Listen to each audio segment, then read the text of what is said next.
Welcome, friends. Today, we have a very special live stream with a guest, and it is Rachel. How are you? Hi, I'm so happy to be here to see Duck, to be here with Rich Mitch and all of our friends. Yay. I'm honored to Yay. be a guest. Thank you. I am honored to have you here, and I am extremely happy that you are here. And I've started having friends on the channel recently, which has been different but good. You know what I mean? I always get a little bit nervous before I start a stream with someone else, and I don't know why.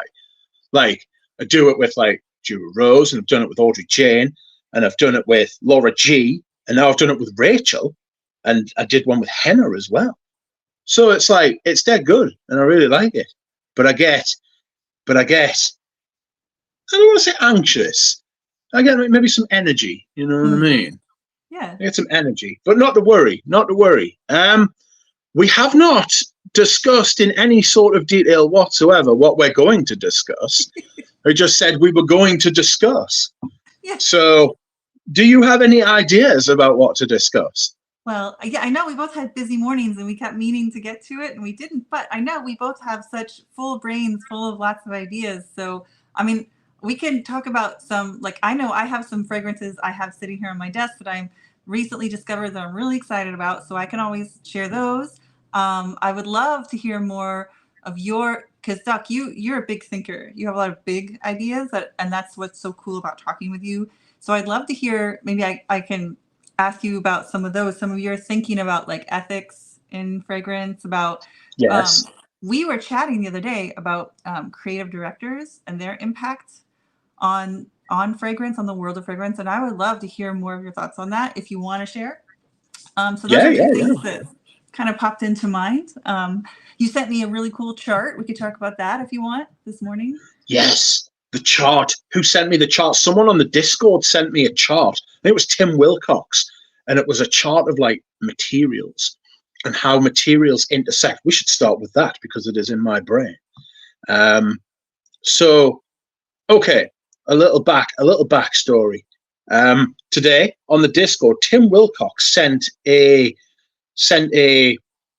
it was like a link to a picture on the Givaudan website, and it was like I'll show you. Hold on, I can't show people on. Oh my god, that's so bad.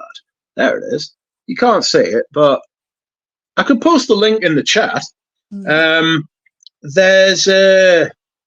There's sort of like if anybody's ever seen the London Underground map with all the stations and the tube lines like intersecting and stuff, it's kind of like that, and it has all the materials from. It has all the materials and how they kind of intersect like molecularly and like in a smell kind of way. Rachel explained it much better, and it was all of the Givaudan captive molecules, like the things that they had created themselves. And apparently somebody said as well that some of the chemicals were no longer in like, I don't know, copyright, or they were no longer captive. But I'm not sure because I don't know how long that lasts. Is it the same as like medicine? Is it like a 10-year kind of thing? Okay. I don't know how long it is, but there's a period of time where it's captive, and then it can go to be Yeah, that's right. And it's so there is. I'll go back to the picture. I sent it to you earlier. So there is like this kind of, there's an ambery sort of line at the top, and then there's citrus, and then there's fruity, and then there's floral, gourmand, green, herbal, agrestic, musky, spicy, and woody.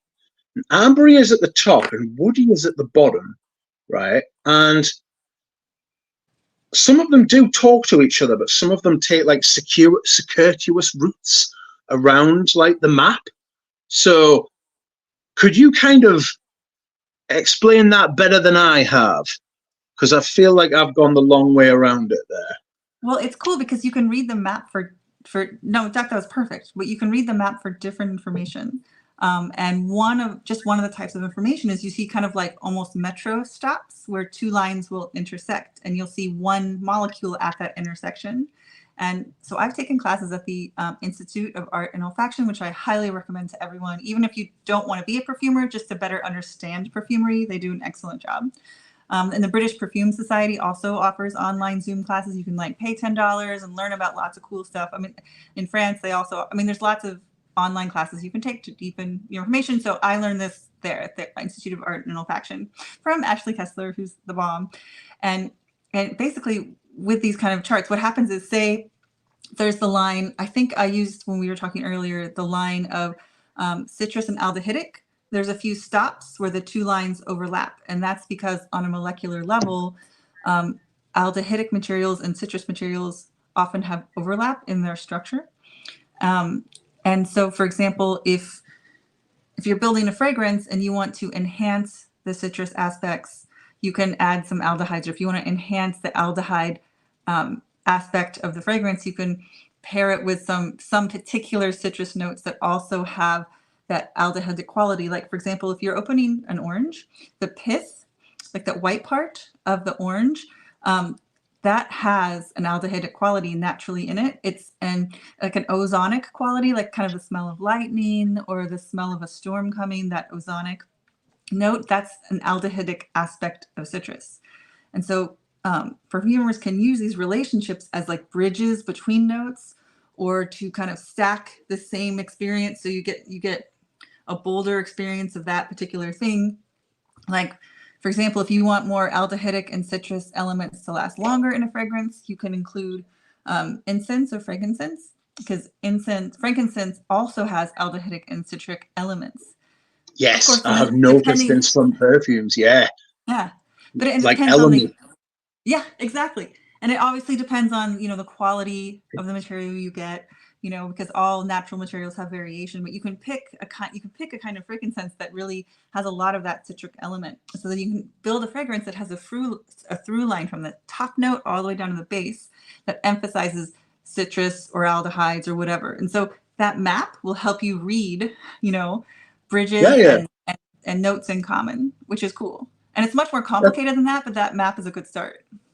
Yes. It's I like stuff like that, because I kind of feel like I feel like stuff like that's very easy to make difficult, but very difficult to make easy. So when you see like a map, like that, I like that kind of thing. There's a saying, isn't there? It's like any idiot can make something difficult, but it takes true genius to make something simple. I love that. And like when something's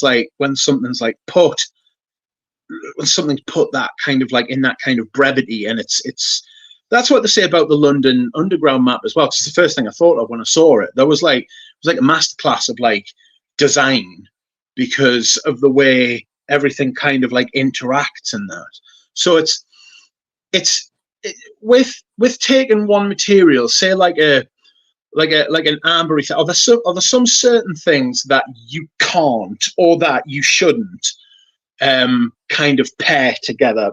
Like, how there's intersections for the things that will work together, or they're kind of like buffers and stoppers that'll say, no, you shall not pass. So that's interesting, because and this is something that goes back to who's the guy that worked at Hermes that made all the famous guy from Hermes? Hermes, Rudnitska? No. Or Jean-Claude Elena?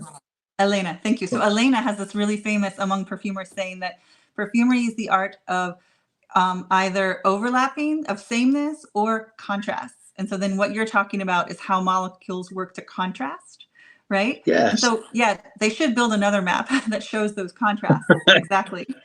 And for him, as a teacher, according to my friends that have worked with him, that you guys should really study at the IAO. He really, when he's teaching other perfumers, boils it down to which molecules are the same that will link, and which molecules will fight in contrast. You disappeared for a second there. Oh, sorry. That's okay. It's okay. So can you flash that out again? Sorry. Oh, sorry. Just that Jean-Claude Elena, in his from what this is all like fourth, fifth hand knowledge. So I'm summarizing what I remember. So I apologize if it's not super accurate, but that Jean-Claude Elena, when he's teaching perfumers, he says, well, it kind of breaks down to which materials / molecules fit together well, blend together well, create like a stacking, layering effect, and which molecules will, like you said, stop each other, fight each other, contrast. And so Yeah. really for him, the art of perfumery breaks down to either contrast or blending. So Yes. we need another map for those contrasts. Yes. There's a that is very interesting because I've smelled that in his perfumes before. I've got one here. It is. I have many Jean-Claude Elenas, and I'm not a major fan of Jean-Claude Elena. Like, and then I look at some of like the amount of perfumes I've got, and I'm like, wow, I've got a lot of Jean-Claude Elena perfumes in my collection. Maybe I don't know like what I'm talking about, but there's this one. This is Vetiver Tonka. I'm not very well lit. This is Vetiver Tonka, and to me, when I smell this, right, I find that Jean-Claude Elena's style comes through in this, and what it feels like is two separate notes. There's vetiver and there's tonka, and they're in parallel to each other, and they run completely in parallel to each other, and never the twain shall meet. But there is like a hazelnut that talks to them in between it, so it's like an H shape, you know. So you've got the vetiver and the tonka, and then you've got the hazelnut in the middle, which kind of creates the bridge between them. So what you've just said there is extremely accurate to something that I've smelled. I'm pretty sure, and it's like that in a lot of his perfumes. And in some of them, I really, really love it, and in some of them, I don't love it so much. But that's like taste. That doesn't really mean anything other than I like one perfume and I don't like the other. But it's like a lot of other people haven't made a virtue of that contrast, you know. Like there's Pierre Bourdon, who also studied under Rudnitska, as well as Jean-Claude Elena. They were the two perfumers that studied under Rudnitska. And Jean-Claude Elena has made a career out of contrast, whereas Pierre Bourdon's more of like a layerer, like a stacker. But in some of his perfumes, like Koros, you have that filth on one side, and then on the other side, it's got this soap, clean, green, chypre, classic, like almost Eau Sauvage-like kind of thing. And I always describe Koros, especially the ye olde Koros, as being like the story of a man going in the shower, because it goes in and it's smelly and it's musky and it's nasty, and then it comes out later and it's like it's clean and it's fresh and it's like presentable, you know. So I'm gonna write that down. I love that. Yes, it's like perfumes like that have that kind of story to them. I do feel like we've lost that kind of thing these days, even though stories in perfume or like in the marketing now are like, you know what I mean? It's all very strange and abstract and wordy, and it's like, ugh.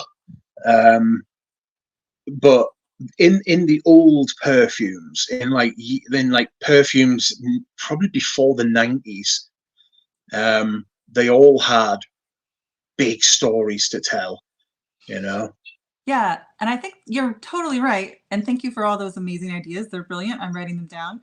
But like also I feel like the goal, especially in contemporary perfumery, is to be hyper legible. And so it's like, yeah, you smell it and you get it and you understand it immediately. And it's not something like Koros. You really have to spend time with it, like months, even years, to really understand the depth of that, like that story. Like you came up with that brilliant analogy. Someone else might come up with a different analogy or story to how that perfume breathes and moves and the layers to it. But it takes genuine time, right? And everything is just so hyper legible these days. It's a little boring, you know? Yeah, it is. It's kind of like the story's told for you and to you and for you, and there's no room for like interpretation, you know. Like it's kind of like, no, this is what it is, and if you think about it a different way, that's not the story I told you. That's not the word I wrote down for you. You are misinterpreting it. Don't you dare think for yourself. Don't you try and bring your ideas into this. This is what I am telling you. You know, it's like with the older stuff. I wore Dolce & Gabbana Pour Homme yesterday, the 1994 version. I actually think the latest version of that's really, really good. But the 1994 version, it's got this kind of wistful Italian, like Italy in the 90s kind of, like the TV reception wasn't perfect, so you had to kind of like imagine that it was, and there's that kind of element of chaos that's missing from like production of all sorts these days. Anything that's produced, it's been kind of all the mistakes have been ground out. Nothing is like imperfect these days. Everything has to be micromanaged. Nobody improvises on the spot because something's gone wrong, and it feels like that element of chaos has gone missing a little bit from all sorts of creative arts, but in perfume especially, it's like it's being kind of dumbed down. I mean, obviously the perfumes that are created now are better than anything I will ever make or attempt to make. But it's like I can tell, as someone who smelled perfume throughout the years and has a collection of ye olde perfume, that, like you say, everything's hyper legible now. It's like reading instructions on how to build an IKEA cabinet. There's one way to do it. This is how you can do it in 3 easy steps. You can't mess it up, and you will end up with something that's exactly the same as everyone else's. And it's like everything's kind of skewed in the direction of who's producing it. It kind of feels like there's not enough power for the person to internalize it themselves. Does that make sense? Absolutely. Like you can't take possession of like the product yourself, Yeah. 100%. Yeah. It's so interesting. And just as a real part, I apologize. This is a random note, but I'm here with my son. So if he runs in and interrupts, I apologize if it gets No, it's fine. That's the reason I'm here, actually. I'm like, we had a babysitting childcare issue, so I'm able to be home with him and able to jump on. Just so you know, he might surprise us. He might not. He might be happy with his video games, but oh, that's cool. Anything he wants to do, that's cool. It's like I was a busy boy when I was little. I mean, how long's it been? 18 minutes. That'd have been havoc. When I was like 4 or 5 years old, I wouldn't have been able to stay away. But yes, the map was quite revealing. I'm still digesting it. But a lot of the chemicals now, to me, I don't know if it's a stylistic choice or if it's a money-driven choice, which I suspect it is. Yeah. But a lot of them smell very in the ground state, like they can't degrade any further. There's no kind of, even the lighter stuff feels solid. Yeah. Feels really, really like stuck there forever, like there's that weird phrase like forever chemicals. Yeah. And I know that they're not necessarily present in perfumes, because I'm not sure of the legality of that, but there doesn't seem to be any kind of like weakness in them. There's no flaw. Like it's like the same thing every time. there's no kind of like let up. Yeah. Whereas you've got the sort of unpredictability of some other kind of chemicals that were used in the past, that some have been banned and some of them have just fallen out of favor, you know? Absolutely. And I think it's so interesting that, I mean, yes, technically, as you improve something, it becomes more reliable, more stable, but it also becomes less interesting, you know? And so by moving from, you know, actual plant materials, like gaining, you know, just getting essential oils from plant materials, you lose the complexity, the nuance, the movement, the flaws, even with synthetic, you know, molecules that are stable, that are predictable, that are cheap, that are, you know, it's a big transition and it affects everything. You're right, for good and for bad. And again, perfume and fragrance is so complex that you don't want to say, oh, all synthetics are bad, right? Because of course, art, you can make art, like art exists everywhere, and many of the greatest perfumes do include synthetics in their composition, and even some beautiful fragrances are all synthetic versus all natural. So it's a huge wide spectrum, right? I mean, I know that we're beyond that simple argument of just natural versus synthetic, right? We're beyond that, but I think those are excellent observations, right? That as the technology improves, you actually do lose a lot of things, right? Yeah. Yeah. Yeah, like I find it with like, because in the modern world we live in this kind of data driven world, you know, like as we like hurtle towards like AI and all of that kind of thing, where everything's data driven and almost like it's hard to argue against because it's empirically justified, you know, like the numbers say this and numbers can't lie and all that. Well, I mean, if you're a statistician, people will tell you that you can make statistics say anything you want, but it's like we've it's like in science, all those like massive characters in science, you know, like the really famous scientists like Einstein and Paul Dirac and like all of those different people that were like celebrities, Richard Feynman. You don't have them scientists like that now. It's all researchers. Nobody makes like a great leap forward anymore. It's all them kind of all the kind of, I don't want to say simple problems because they're obviously not simple, but like all the big problems like that have been sort of like they've been conquered. Now it's about those tiny little incremental steps forward, Right. and it feels like that in a lot of production things. You know, like say if you take a picture of something 10 years ago and you take a picture of the same thing now, the quality of the picture is going to be like infinitely better now, but at no point in those 10 years can you say drastically between any one moment there hasn't been like a giant leap.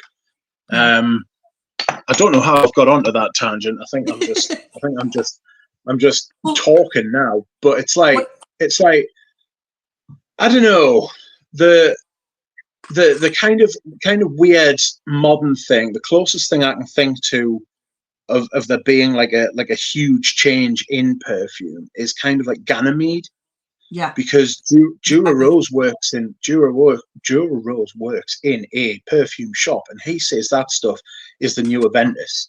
It just walks out the shop, loads of it. You know, they can't restock it quick enough, like, and that's very different and alien to me as a perfume. Like that is not something I would ever consider as like something for me. And that's so interesting because that's an example of one of these of a synthetic molecule that someone took and really created art around that synthetic molecule. I was actually just going to give you an example of one that I like that I've discovered recently. It's called by Matthew Zink. So I like Ganymede, okay, but I don't wear it. And this is, if you like incense, and this is, I discovered it. Do you know Luca Turin has like a Substack where he talked about his ideas about fragrance, and he had talked about this one, and it was made with Jan Vosnier and then Carlos Huber from Arquiste, and they made this really cool. So basically, this is an incense it's a frankincense incense fragrance. It's like a burning incense fragrance with no incense. Right. which is fascinating.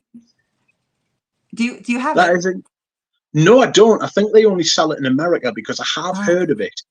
But it's only available in America. Or if it is available in Europe, then it's not available in the UK, to my knowledge, because I wouldn't mind smelling it. But I should there try to is send you. Yeah. cool. There is a what was I going to say?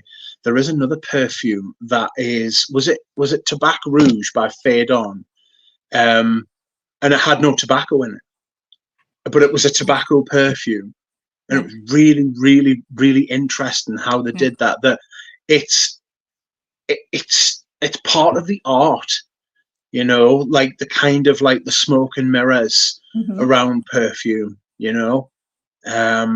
It's the bits that I don't understand. So, like, what else is in it? So like I have to look it up to remember exactly. I'll see if I can get. Yeah, I have it. I have it here. Hang on. But it's amazing. It's like it's so gorgeous. It's one of the best fragrance. So I'm a writer for Saft Bun, and so I reviewed this fragrance, which is kind of how I Yes, got that's started. right. You are famous. You have brought great fame. Now, your talents have been recognised at Saffler Bon. That's so That's kind. No, that's thank you. right. All it is, okay, so all it is for me is, first of all, the woman who runs Supplerbun, her name is Michelin Kamen. She's the editor-in-chief. She's a friend of mine, and she's just an amazing person. She's really nice and really cool. And it's basically an excuse, writing for Supplement is an excuse for me to spend time, to carve time out of my schedule, because I have no time. I'm sure you understand, Duck. Like, yeah, I know you're Yes. super busy. It's an excuse to make time to think and talk about fragrance. Yes. Yeah. So Yes. here's what it has. It has Cade, Styrax, roasted sesame extract, mystical, and mystical is one of those synthetics that Okay. has like a burning incense kind of feel to it, but it's strong. It is insistent, a lot like Ganymede, has Yeah. what is the molecule in Ganymede? Is it amber thing? Oh, Akigala wood.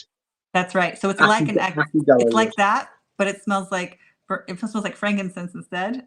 In a way, I mean, it's different than fragrance. It smells like literally like burning frankincense. Is amazing, but a little different, right? Always.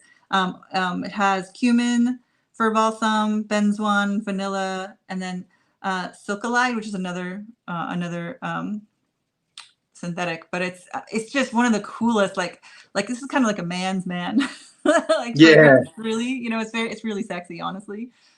So I sprayed it on my husband a lot, but it's really, and anyone can wear it, right? It's like Ganymede. Like, it's so new that it's gender neutral, but it is like big, like it's a powerful fragrance. It's a great Yeah. winter fragrance, but I'd recommend that anyone try it. It's pretty great. Like, it's not well advertised, in my opinion. Like it's not on Fragrantica. It's not like in a lot of fragrance people's circle things. It's more Yeah. advertised in the fashion circles. I can't remember where I heard about it, but I have heard about it, and apparently it's only in America and maybe continental Europe. Which, I mean, they're both like huge markets. They're probably like the two biggest perfume markets in the Yeah. world. So I mean, it's not bad. You know what I mean? My heart doesn't ache for them. But Yeah. like, it's like you say, the marketing. It's like do you know those Nay magazine perfumes? One of them was Yeah. called Adorum, Yeah. which was absolutely lovely, but Yeah. it was really good. But I didn't love it as much as Fliss did. She loved it, and so I sent her like my remaining like 10 mil or something, because it was strange. But like,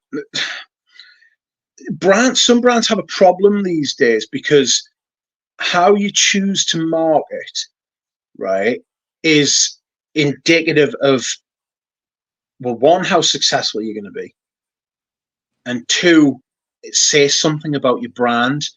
Inadvertently, you get a lot of influencer stuff now, and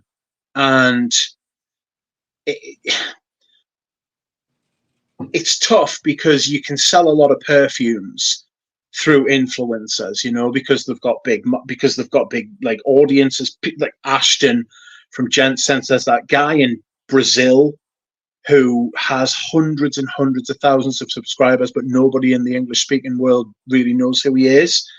I would say Jeremy, but frankly, I would run away from that like a burning nuclear reactor. If I was like a brand, I can't see brands wanting to attach themselves to that, because every week, just when you think it can only get better, it suddenly gets worse. It's yeah. But but on the other hand, it's like, well, do you want to sell perfume or not? You know, and I've come to that sort of thing. I want to come back to your Safla Bon exploits as well. So I'm not sure whether to go down this road that I'm currently on, or we'll talk about Safla Bon first. We'll talk about that first. Oh no, we'll talk about Safla Bon first, and then we'll come back to influencers. So how did you start writing for Safla Bon? So it was actually, well, thank you for asking. It was really interesting. So I went to the World Perfumery Conference that was in Miami in like, I don't know, 5 years ago. And that was because, you know, Christophe Laudamiel is someone who I admire. He's one of my three favorite perfumers. If I had to list the top 3 perfumers in the world, they would be Maurice Roussel, because he made 24 Faubourg, which is my all-time forever fragrance. Like, I want to be buried in that fragrance, right? His original formulation, because it was changed. Hermes changed it. Chocolat Elena formulation is what exists now, but the original formulation by Maurice Roussel, and then Christophe Laudamiel is probably one of my 2 favorite contemporary perfumers, and then Amber Jovan, who's an American, like experimental. Her stuff is really like wearable art. Honestly, it's really intellectual. It's really experimental. It's so cool. Like, one of her series, I think this is the coolest, is she actually got the scientific data for like reading the chemical and molecular analyses of like planets really far away in other like galaxies.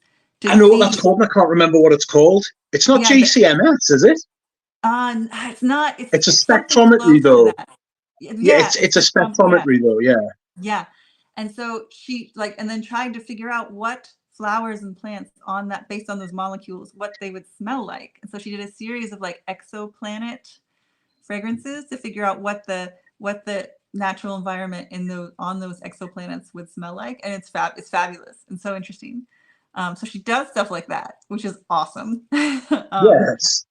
Yeah. See, I would never think to put those 2 things together, but I would.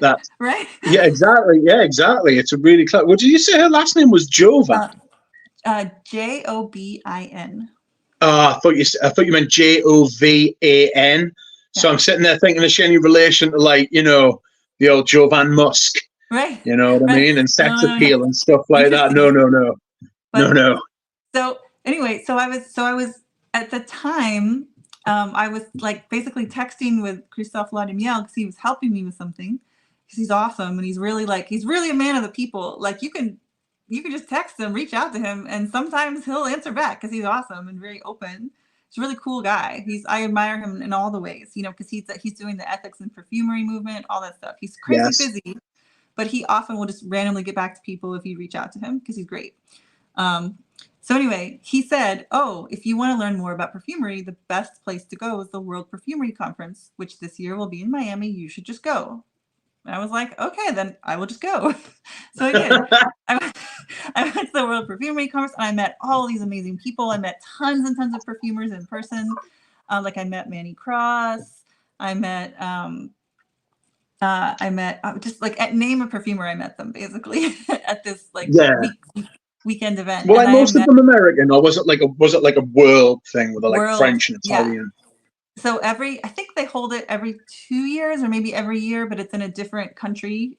So like, I think this past one was like in Switzerland or something. So yeah, it's truly a world. It's like the industry it's the conference for industry people. Like, it's not the outward facing to the public one. It's the one just for industry people, basically. But you can also regular people can go. They just don't tend to know about it because it's truly just usually for industry people.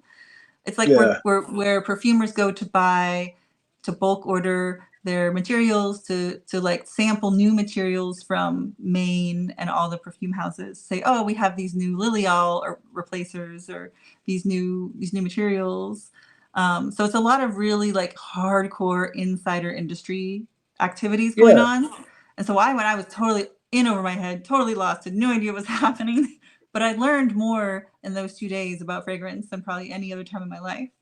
And I happened to Yeah. meet Michelin Kamen, who was also there, obviously professionally as a fragrance journalist, like seeing what was up in the industry, the new trends, you know, what was happening, the new materials, talking to perfumers. Because you can meet a lot of new and up and coming perfumers there, because they'll go there to get like discounts and get bulk orders on materials, or just see all the suppliers in one place to like compare, like, well, I know I want to do a frankincense perfume. Let me, in one room, in one day, be able to sample all the frankincense that's basically available now, right? Yeah. So it's really cool. So that's how, as I met Michelin there, and we just started talking and hit it off. And she said, "Hey, do you want to try to write something and see how it goes?" And I tried one, and she liked it. So we kept working together. But Rachel, so how long ago was that? I know you said you went there 5 years ago. How long have you been like writing there for? Because it took a little while, you know, it took a little back and forth to really get started. And you know, she had a full group of writers, and so it wasn't until one writer kind of stepped aside that she, you know, needed a new one. So I think I've been writing for like 3 years, maybe 3 years, somewhere around there. I think, yeah, I remember Yeah. talking to you about it when you maybe not when you just started, but you'd been there like a couple of times and you were like, oh, read this. And I was like, yes, I will. So that's kind of cool. So it's like what is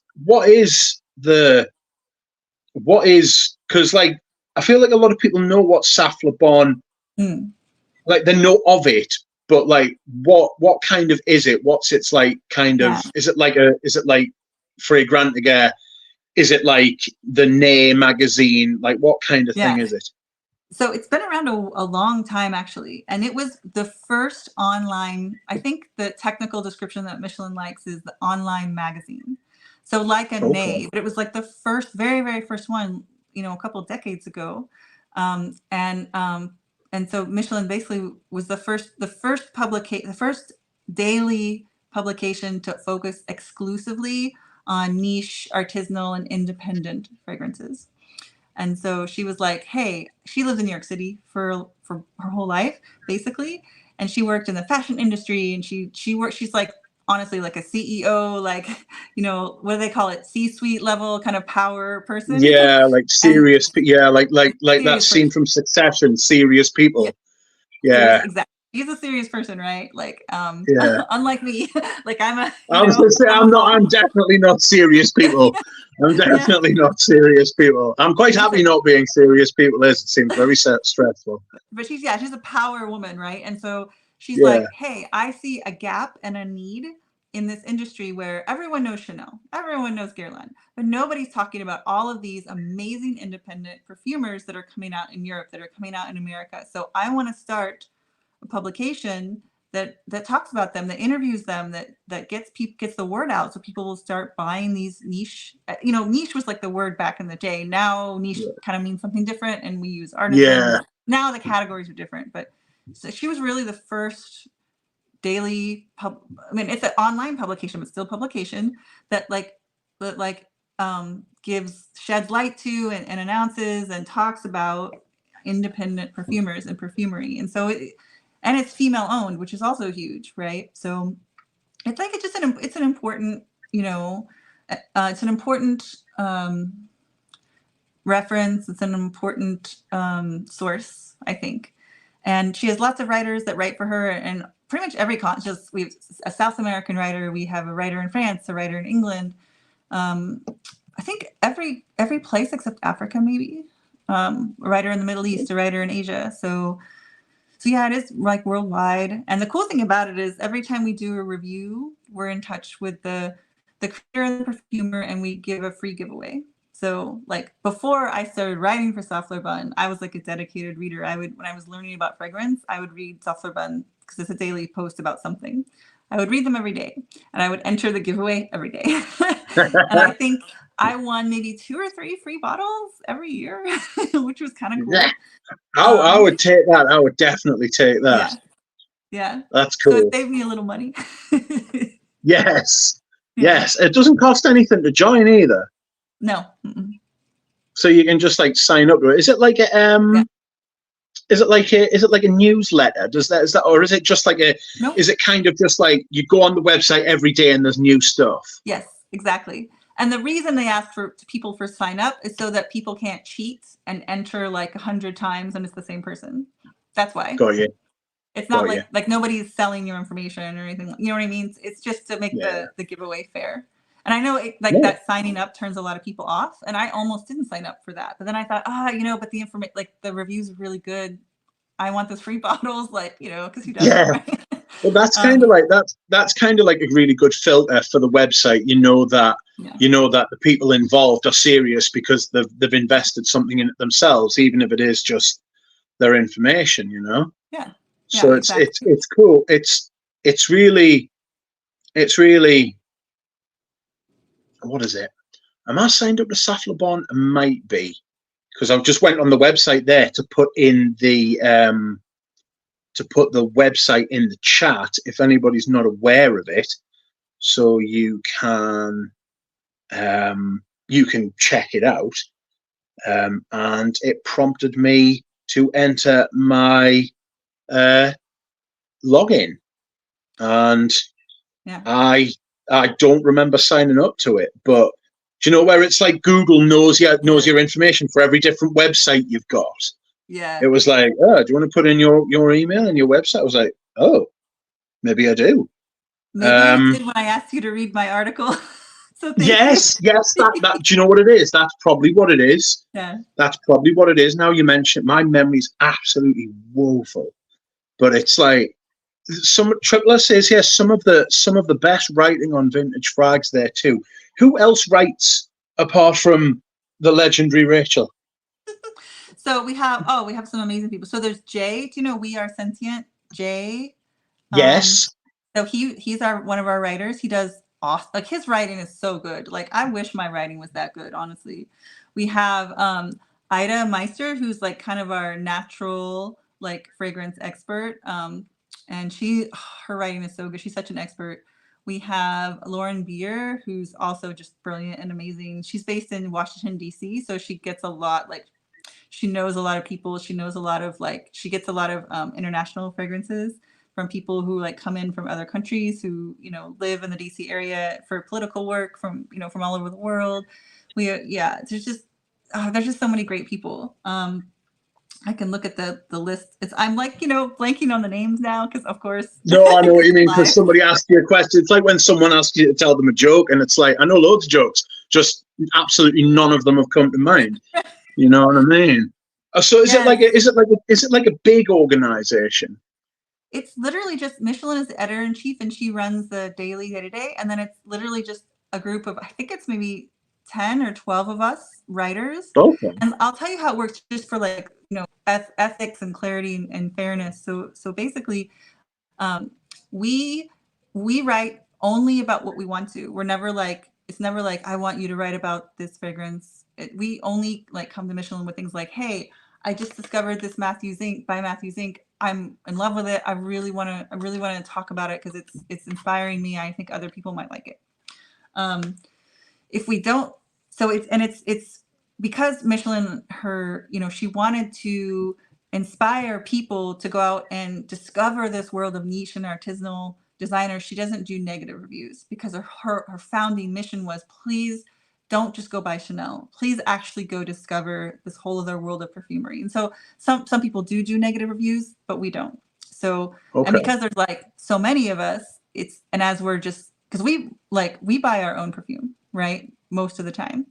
And then when we decide to do a review, we get in contact with either the perfumer or the owner or the creative director, someone at the brand. And we say, hey, I've discovered your fragrance. It's really awesome. I want to write about it.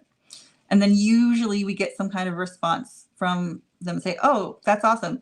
Do you want us to send you a free sample or a free bottle? And every single individual writer is different how they respond to that question. So it's kind of, so it's not like a policy sort of thing. No. There's not a policy. It's like an individual choice. Yes. Exactly. I've got So you. like I've got for me, in my own ethical situation, I try to purchase every bottle that I write about because I feel like I'm not going to go recommend to someone else to buy this bottle unless I would own it and I would, you know what I mean? Like I'm only going to recommend bottles that I like so much that I want to own it and use it in my own life, right? Yeah. Um, and I think that most of the other writers are the same. Like I don't know them all personally because some of them live far away and I've never met them. But I'm pretty sure most people are the same. And we do have a few writers who are also like uh, like visual experts. So they'll do like a whole like they get sent a bottle to do a photo shoot for the site. So that happens sometimes because like say you have a small independent artisanal creator who like doesn't have the money to do like fancy photo shoots and Yeah. advertising, they'll be like, hey, I know that it's like Olya, for example. She's amazing with she's a real photographer. And so they'll be like, hey, can we send Oh yeah, Olya a bar. bottle? She used to go. She used to go on Brooklyn Fragrance Lover. Yeah. Yeah. She Yes. writes for us. Yeah. And so like they'll Okay. send her a bottle. Like if she's interested in a fragrance, the brand will be like, cool, Olya's awesome. Can we send her a bottle and she'll do a photo shoot for us? Like so Yes. like that happens sometimes, you know. And then like another person who writes for us sometimes is, you know, Steven, ah, he said he does YouTube reviews. Oh, Redolescence. yeah, it's Redolescence. So he'll do Yeah, reviews for us he's sometimes got a too. Greek. Yeah, he's got a Greek last name. Yeah. I Which will he's the not. I will nicest. not attempt. I will not attempt the Greek last name. Just for Yeah, everybody's sake. yeah, he's the So, nicest guy. We have. Yeah, go ahead. no, I was just going to say, like, are there some people who like, do you have like a rota? So, like, do you have to put out a certain amount of reviews within a certain amount of time, or do some people do more reviews than other people, sort of thing? Yes. And Okay. poor Michelin. Michelin is the one that has to manage all of these because like we're like cats. It's like herding cats, and Michelin has to figure that all Yeah. out. And I would not want her job because it's so honestly, she's like one of the most stressed out people. Like, I mean, she handles it well. She's great. She's really professional, of course, but like it seems like a lot of work and it seems really stressful because no, we don't like there's no schedule. We don't all submit because and that's the whole point of letting us have the freedom to write when we're inspired, when we because it's not like we have to produce. It's not fake like that. It's not like, hey, this brand called me, they're paying me a bunch of money for you to write a positive review. So it's not like that at all. So it's not Okay. fake like that. Like we write only if we want to and only if we genuinely want, like believe in a fragrance and think that people should try it. And that's how it's different, I think, from maybe other places. And so that's Yeah. why I agree to work with them. Like I wouldn't agree to write for them if it was like, hey, this brand paid me a bunch of money. I'm gonna send you a bottle, you have to write about it. Like it's not like that, you know. Yeah. Yeah. Yeah. Yeah. I get what you're saying. Okay. So, what was I talking about before? There was another influencers. Yes. Yeah. Influencers and influencer marketing Yeah. and brands and the relationship and stuff. So it kind of goes. It doesn't really kind of go with what we were just talking about at all. To be fair, I've tried to segue it and it doesn't. It's like so on YouTube. I mean, you've got some videos on YouTube from like your Mhm. podcast that you did for a Yeah. while, and it's like you watch like YouTube videos and you're aware of like the ecosystem and stuff like that. And it's like, do you think influencer marketing is? I know I've got a couple of questions I want to ask you, but I'm struggling to think which one first. Do you think it's viable in the long term? So that's really interesting because how I see for me, there's like a spectrum from journalism to influencer. And like when you have like a journalist, like what's the name of that awesome guy who wrote that book about Creed? Gabe Oppenheim. Yeah. So like he's a journalist, like a real journalist. And then you have Yes. people who like I would put Software Bun more towards that I mean that end of journalism where it's more like opinion based journalism, but at least you know there are standards, there are ethics. We're trying to present something that is fair minded and it's not for money. So like, for example, I don't know if you know this, but none of the writers at Software Bun are paid money. We don't make Okay. any income from anything. This is all voluntary and all because we have a passion for it. So there's no money that exchanges hands for anyone. And again, but sometimes people do receive free bottles to do photo shoots or for as a part of their review. And again, that's up to the individual writer if they accept samples or bottles or not. So you have to talk about each, and that is something that is, I mean, that's a huge gray area, right? Is accepting free samples or bottles, and for why and what reason. So, and then I think you move more into the spectrum where it's just like an independent contracting agency, right? That's all it is. It's here's my price sheet. Like it could be fragrance, but it could be socks or it could be cars. It doesn't matter what the product is.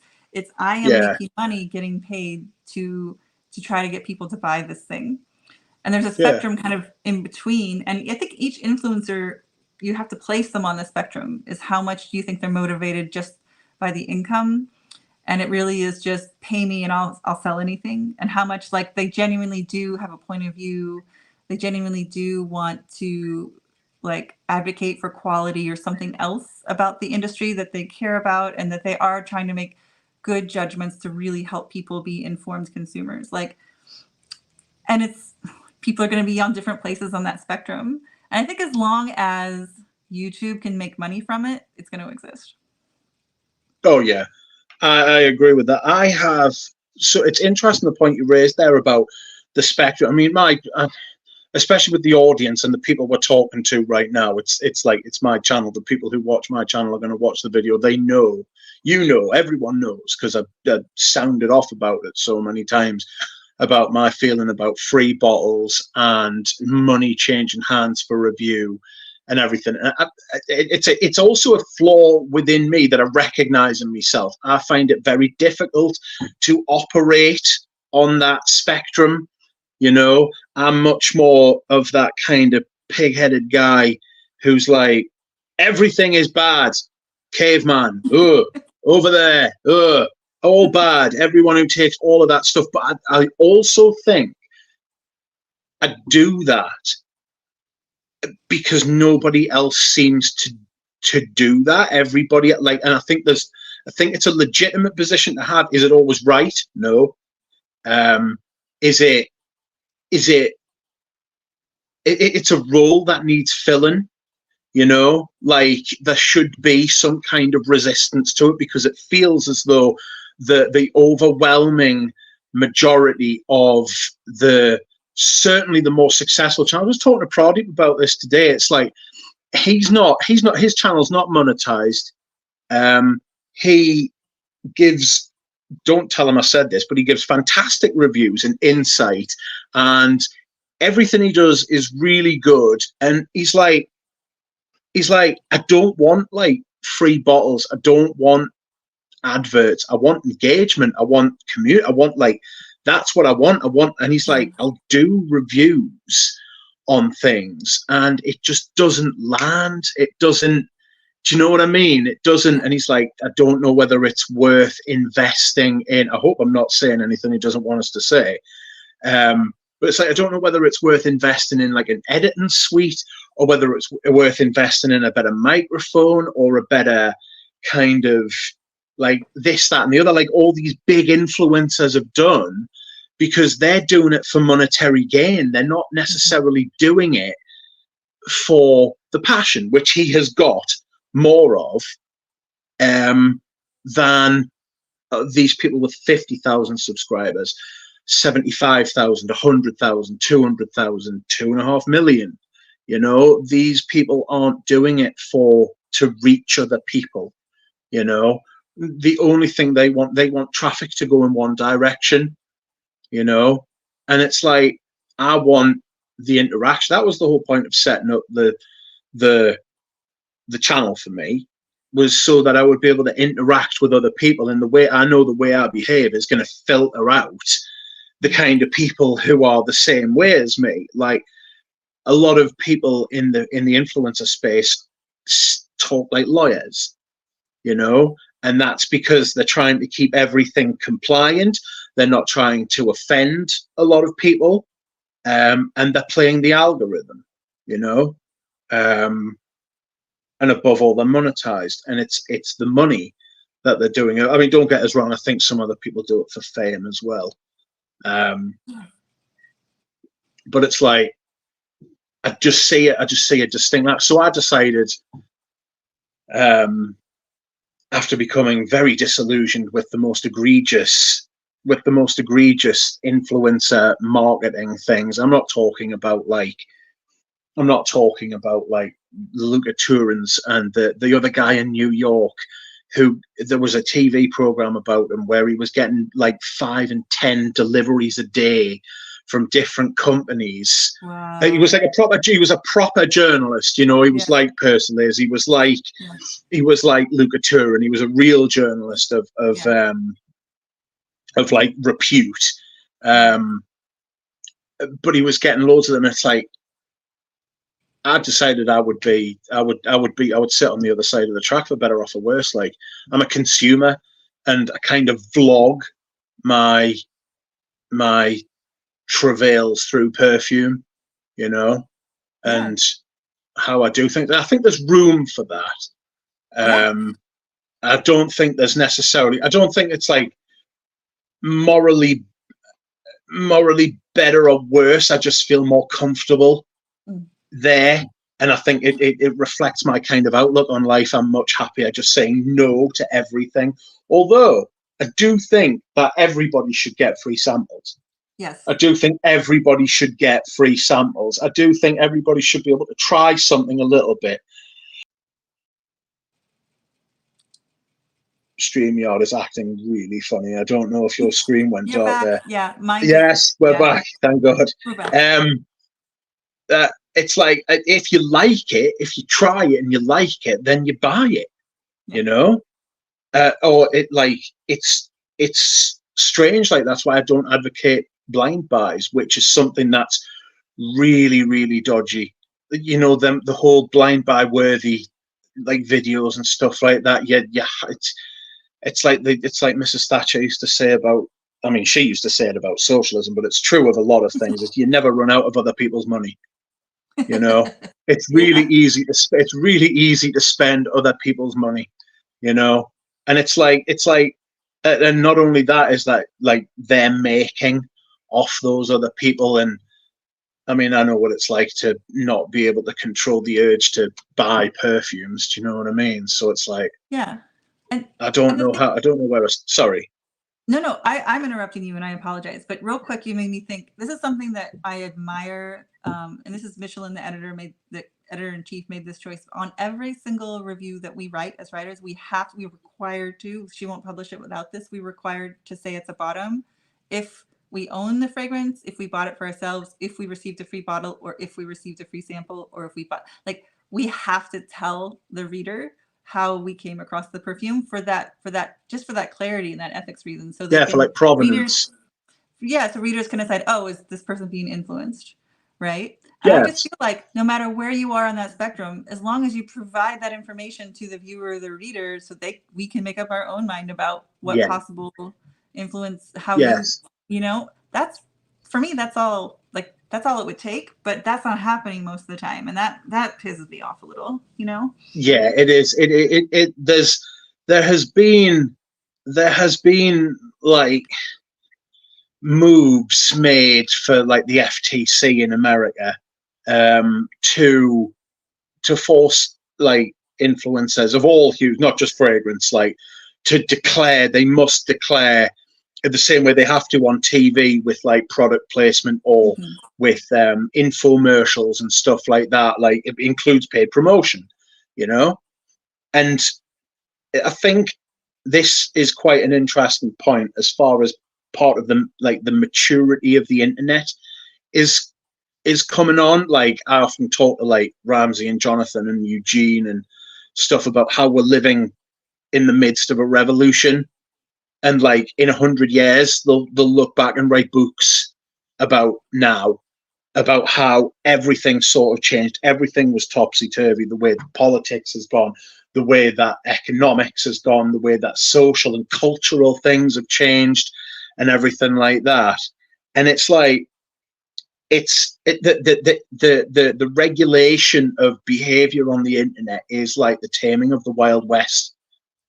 You know, it's like the taming of the Wild West. Some people will look back on the quote unquote good old days where you could say and do kind of anything you wanted on the internet, and some people will look back at exactly the same thing and they'll say that was awful, terrible, and I couldn't handle it, and I couldn't live like that. And everybody, like you say, everybody gets to make their own mind up, you know. And as long as they're provided with the information, it's like everybody gets to say what they want to say about the situation.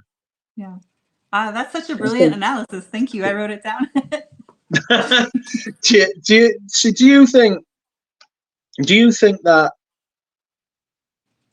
influencer marketing is good for a brand? I will say, like, so I work with teenagers, right? I work with people who are aged 14 to 18. And I will say it is an extremely effective way to reach that market. And I'm curious, as these kids, this cohort of kids, say people age 24 and younger, as they age, will they age out of that as YouTube and social media as their primary way of accessing goods, services, and information? Will they change to like other ways? Like the way that an old fogey like me, like I might read, I still read newspapers, I still read magazines, I still watch cable, like I still access information and look for goods in other ways. Will they change, or will that remain their primary way of being influenced to buy something? So I feel like that's the answer. It's like if it's social media, that's going to be where they get their information and access to goods and services, then that's the answer, right? Yeah, yes.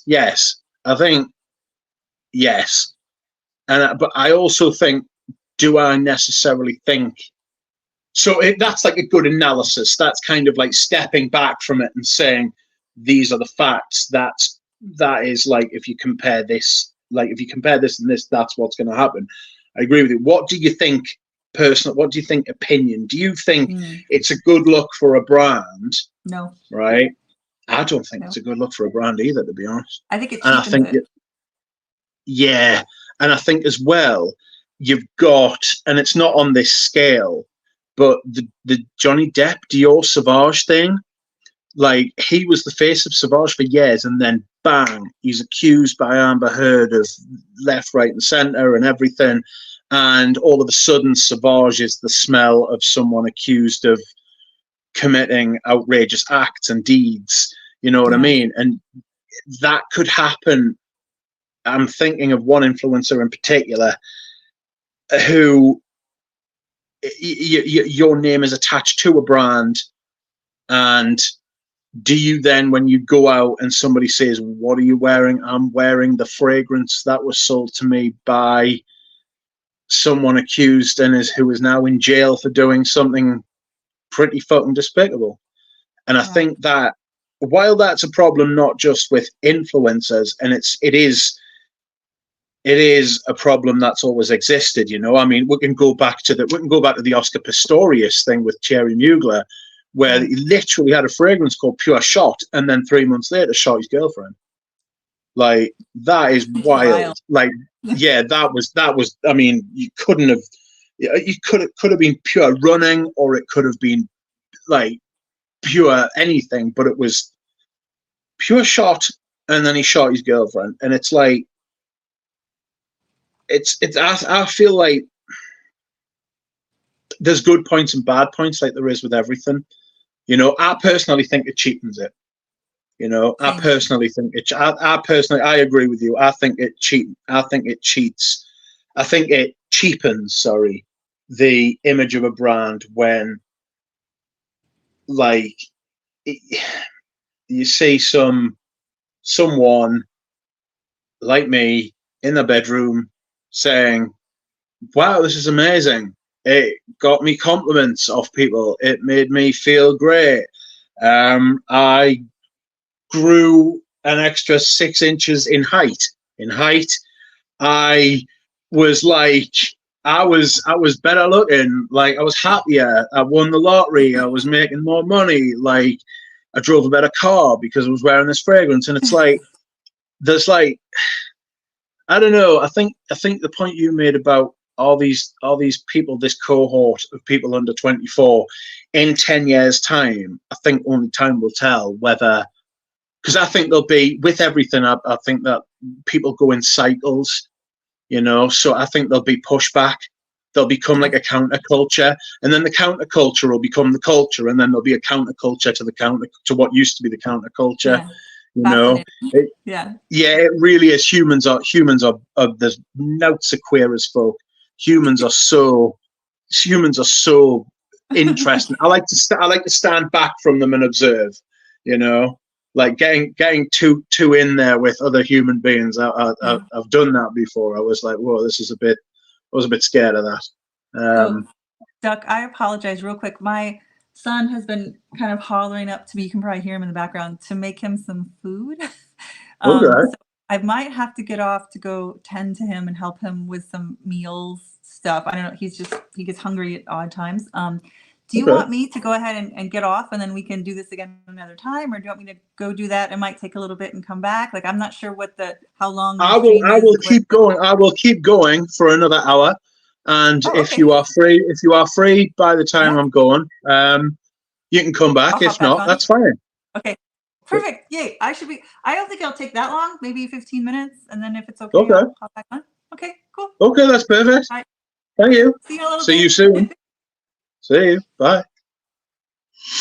So we are. Oh, that's a really cool door. Oh, what's on the back of that door? I see characters of an Asian persuasion. I think I do. Interesting. I might take this very opportunity to go to the bathroom. So if you will excuse me whilst I dehydrate, friends, I'll be back. You've gone from 2 to none. Please, Lily, keep everyone company. I'll be back.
I'm back.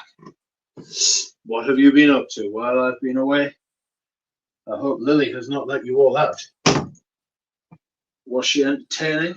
Shall I maintain my llama bonnet? Oh, God. Wow. Everybody went. Not to worry. I'll put my llama bonnet back on in a minute. But I'm just checking my phone.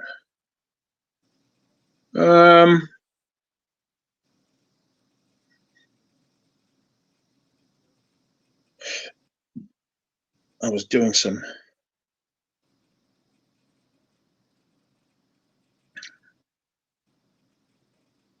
research. Let's have a look. Tell us, everyone, what is your scent of the day? No one was telling us before.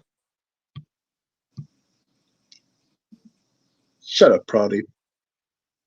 I was telling everyone about the telling everybody about the private conversation we had earlier, Pradeep. About how you're only on YouTube for money and you can't actually stand anybody who oh, how do I take?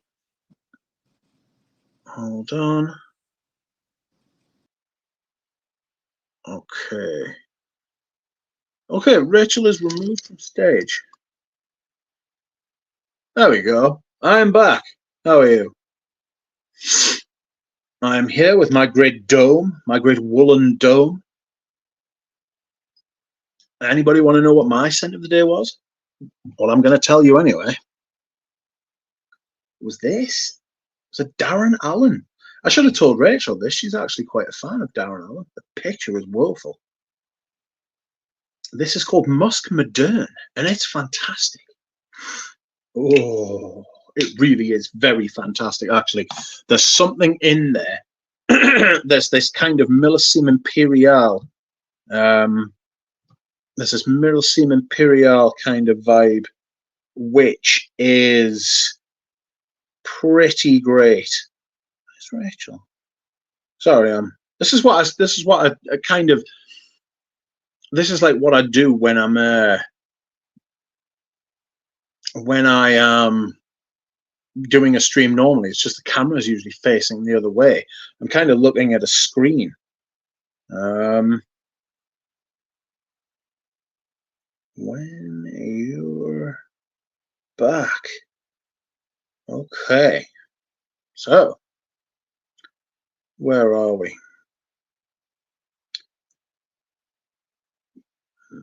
I wish I had controls to insert some elevator music. Well, you wouldn't come on. I offered Lily the link to see if she wanted to come on, but she said no. No, she wouldn't come on. And I thought, who wet? Sandra B is wearing Porta Sapo by Roberto Greco. I believe she bought the last bottle in the world.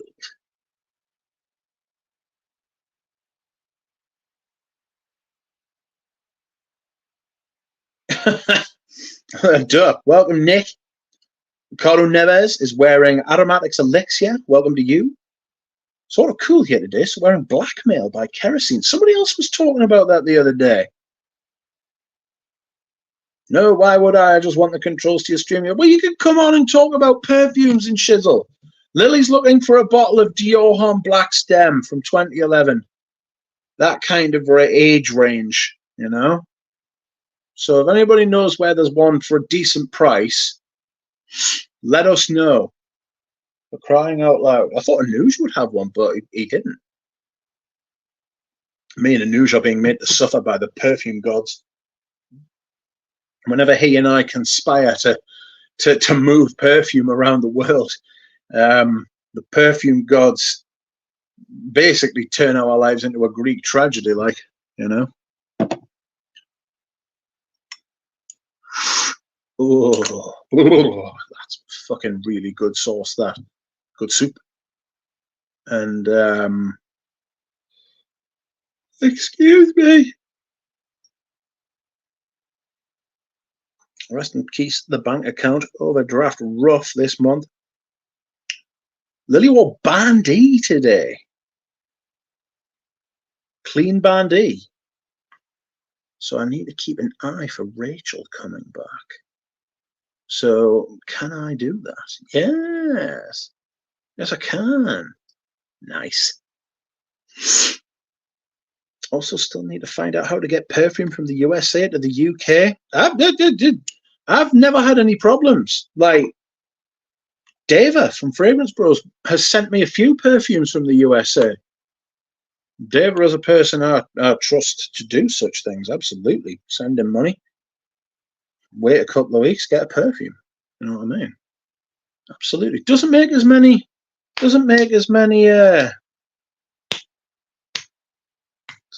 fragrance videos anymore, which is sad.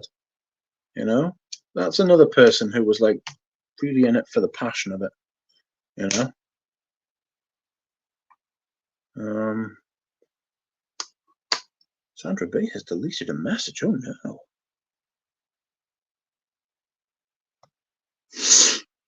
Peter Kokorin, how are you? Do you want to come on, Peter? Maybe I'll have Carl on. How is the newer batches of Serge Lutens Féminité du Bois? I think personally you would be better served saving your money up, mate, and getting the vintage. If you can get the Shiseido version, even better. But if you can get even the old Serge Lutens versions, it's all right. They re-released it in 2011. I've got bottles of it and I wear it, you know. So Carl can only come on if he's lifting while talking. Lily, you pervert. You are outrageous and you are objectifying poor young Carl. Carl, are you okay? Do you need a safe space? From Lily. Blink twice if you're under threat. If you were able to ship the US, I'd have picked up that Samsara already. Mate, honestly, I've got loads of stuff I would love to sell to people in the US, you know? But it can't be done. I know Anuja's coming over here, like, next month. I'm sending a couple of perfumes over to the US with him, but I don't want to be asking him to, like, ship to people all over the continental United States. Do you know what I mean? I shall come on and do the most ambiguous English, French, Indian accent. Ambiguous, is it? Ambiguous, is it? How intriguing. How intriguing. To be fair to Rachel's little man, he I didn't hear him hollering or calling or shouting or causing any trouble. He was a good boy. I would have been an absolute nightmare. I'd have been on my mother's fucking knee at that age. What's going on? Who's this huge duck-looking person on the screen, mother? Who are you talking to? I will come on with my East London accent and talk the maddest of shit, says DJ. One day I might have an open night, you know, if I'm feeling risky. It's like I was saying to Rachel at the beginning of the stream. I get nervous when I'm doing streams with other people, you know, because at least when I'm doing streams by myself, if I make a cock up, that's my fault, and I can like control that. When it's somebody else, it's like there's like a free radical, you know. Obviously, I don't have like dickheads and stuff on the stream. I've never had a dickhead on the stream, but oh, got the shakes there, the shivers. Some of the rascals who could come on the stream. Oh, I wonder what Eugene's doing.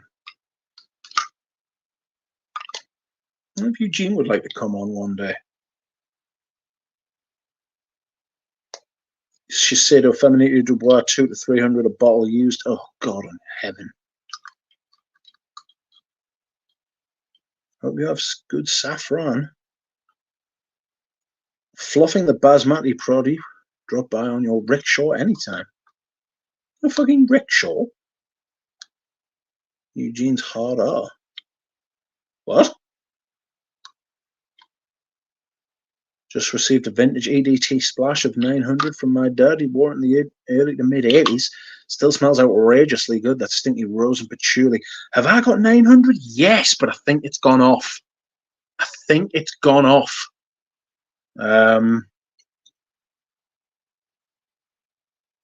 Ooh, Sandra B's being elusive, very coy. She keeps turning off the.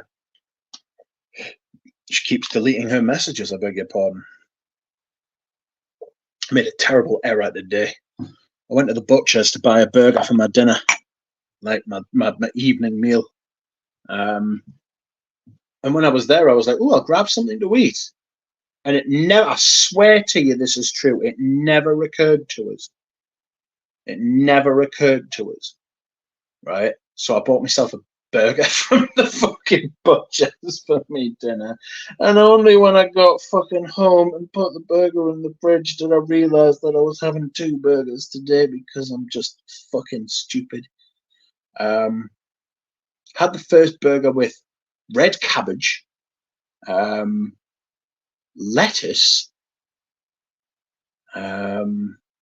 some kind of outrageous like chipotle sauce, but like good quality chipotle sauce, and then tomato chutney on it. And then the burger I had for my dinner tonight, it was literally just like a burger in a bun. So I might lay off the meat tomorrow. Burke. Very nice. Both of them absolutely delicious. They were like real burgers. They weren't like filled with like evil chemicals from like fucking, you know, the runoff of like nuclear fucking waste. But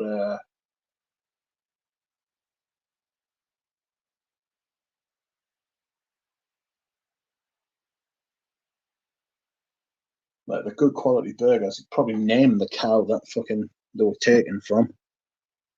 Is that slide a burger or a sandwich? Have a big lobster for dinner. I don't eat feet seafood.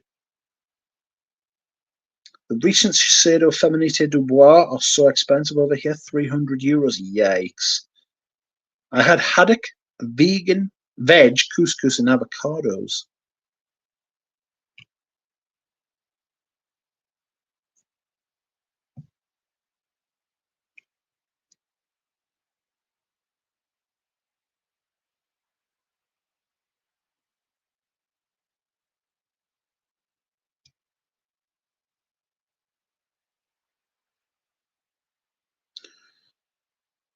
I don't know.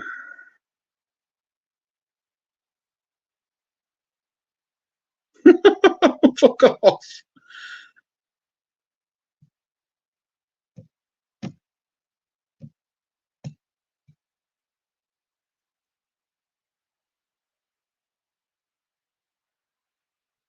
Sorry, I'm just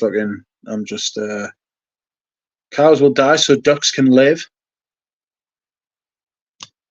No, Lily's not back yet. She's feeding her boy. You know?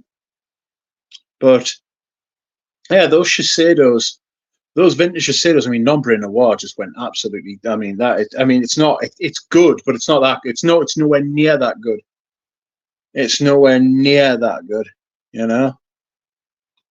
It smells like a Serjuton fragrance. Actually, it's like an aldehydic rose thing.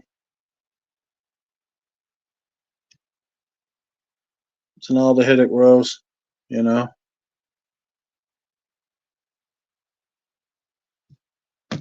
So it's okay. I'll tell you what modern fragrance I like, friends, which is an unusual thing for me to say, and it's an unusual sensation actually, because it's been a while, right? It's been a while. Gucci's Heart of Leo is actually really quite nice, you know,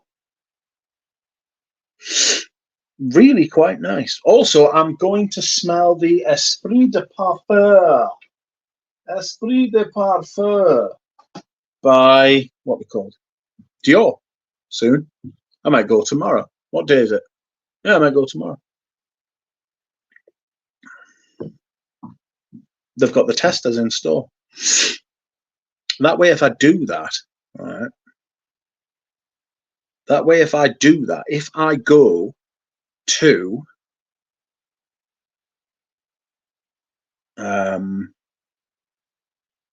the store when they don't have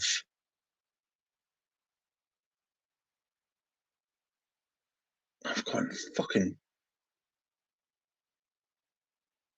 if I go to the store when they don't have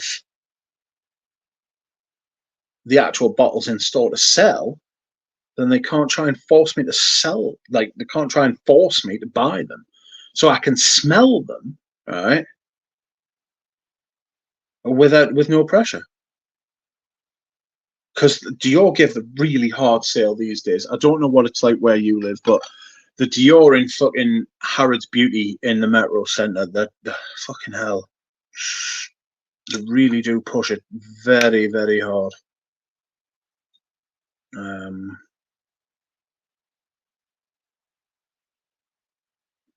Which makes you not want to go. You know what I mean? And I like them, they're nice. There's a couple of them I've known for a long time, and they're really decent people, like. But no, Nick, I don't think Newcastle are getting battered this weekend, although Sandro Tonali is free to play from next Wednesday. So that is going to be a fucking barrel of laughs. It's going to be like a new signing. Nick Walks has just had red wine, just stir-fried cabbage with grilled tofu and a balsamic reduction combined with caramelized soy sauce topped with spring onion garnishing. What? Omar Z, how are you? Smell the legendary Sauvage Fort if it's there. It appears that England is now on the fucking, like, the very last rung of the ladder as far as perfume releases are concerned. Everybody else has got Sauvage Forte. Everybody else has got fucking the Esprit de Parfums. Everybody else has got the fucking the Chanel Super Leggera. Everybody else has got fucking everything else. We've got fuck all. You know what I mean? I'm not buying that Super Leggera. It just smells like a fucking burger musk.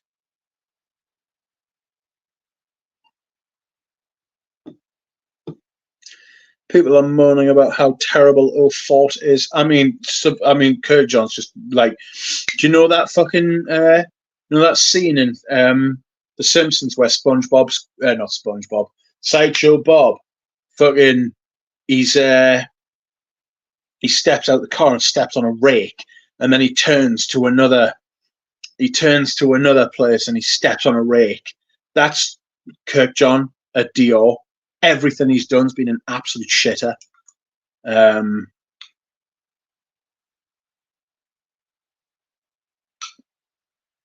It's been pretty drastic how bad he's been there. If I'm being perfectly honest, like they should never have gone with Kirk John. They should never have gone with Kirk John. They should have gone with somebody young and outrageous. Should have gone with Quentin Beach. Quentin Beach or Julian Raskin, frankly, and told Quentin Beach to stay the fuck away from a Kegler wood, as my Mickers would have called it. God bless him. But this is the world we live in. It's like I was saying to Rachel before, nobody wants to do anything daring anymore. Nobody wants to do any kind of interesting stuff, take any risks, do something stupid. You know what I mean? I've got this knife to fucking do some landscaping on my candle. For it is. It's not burning down one side at all, to be fair. It's just one side hasn't burned quite as well as the other, and I'm a perfectionist. Come on now. Burn, burn, burn. Everything burns. Exercise the Kigalas. Is llama not itchy like wool? Actually, no. It can be if you get too hot, but that's the same with any material, you know. That's the same with any material at all. But no, actually, llama wool's really nice. Llama wool is really, really nice on the old head. Peter says he's only done the flankers and remakes, hasn't he? Yes. Yes. Looking forward to the new Hermes, trying it anyway. We still haven't got that either. But then Proddy lingers around Paris, you know. So he always gets access to all that free shizzle before everyone else. Mitch, you made the mistake of not waiting for the cold weather for those Guerlain Autumn Atelier samples. They shine in cold weather. So yes, but also no, because I have an air conditioning unit in my house, in my room, I should say, and I like it cold, and I do mean fucking cold. So I did try them when it was cold. It was extremely fucking cold, and I still didn't like them. But I do appreciate what you're saying.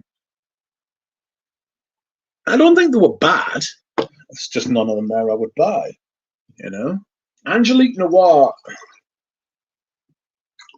I'm not a big vanilla fan either, you know. I'm just not big into vanilla. Like Francis Curtis-Jean are not. I can't stand flankers anymore. I mean, we're all sick of flankers. It's an easy way out, isn't it? Do you know what I mean? It's boring. It's like it's a cop out. That's what it feels like. It feels like it's. It feels like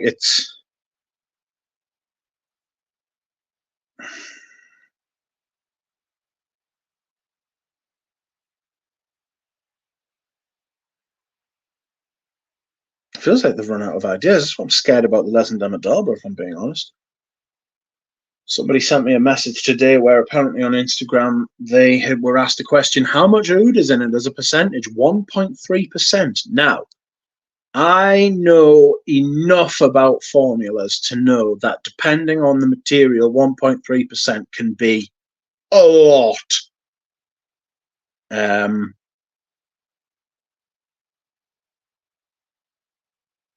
So,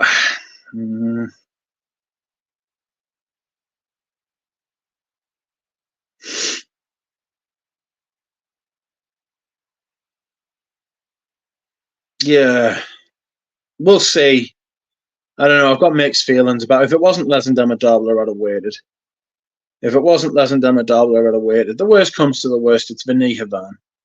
It's like a smoky Vanille Havane, and then I've got another bottle, but I've paid twice as much. But the more pressing issue is that would be 3 in a row that weren't great.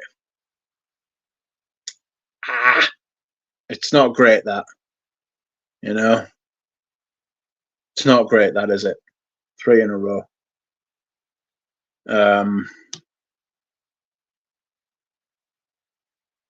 I'm going to really give Patchouli Noisette a good testing this autumn and winter. You know? Again, I really like Orange Sirocco. Orange Sirocco, I'm pretty sure will make it into my most worn fragrances of spring summer 2024, which is remarkable.